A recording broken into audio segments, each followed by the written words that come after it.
John Jenkins, an experienced mountain climber from the Seattle area, died May 7, 2017. He fell on his way down Mount Hood and tumbled the length of a 50-story building, head over heels, before stopping. 8 minutes after the fall, other climbers called 911. Hey, we're on Mount Hood, just below Hogsback, and somebody just suffered a fall. Oh, yeah. Okay, they're at skiing or? What's that? Are they skiing or what's going on? We were climbing. He was climbing. Okay. And fell.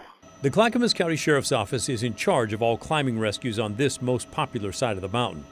The lawsuit argues that the first call went to 911 and then a Sheriff's Office employee. It claims that employee wrongly told the caller to contact the ski patrol, which he then did. But then the ski patrol had to start the process all over again, calling 911 and then the Sheriff's Office, wasting precious time, according to the suit. Portland attorney Greg Kafoury is not connected to this case, but he said suits like this reveal systems that have broken. You would think that all the appropriate agencies would have a protocol. Somebody's down on Mount Hood, where exactly, who's with him, what are the circumstances, what do we need?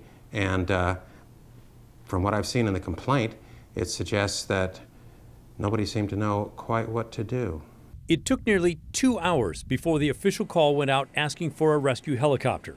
The chopper arrived 4.5 hours after the fall, and despite the presence of an emergency room doctor on scene from the beginning, Jenkins, the climber, died as he was being loaded into the rescue helicopter. That's why the family is suing the Sheriff's Office and the county for $10 million. Clackamas County released a brief statement today sending condolences to the family, but added the county is confident the Sheriff's Office and 911 department responded appropriately to this tragic accident. In the lawsuit, the family says they want $5 million for the pain and suffering that John Jenkins endured while he was waiting for rescue. The other $5 million is for the loss of his future earnings he would have made if he was still alive. Back to you.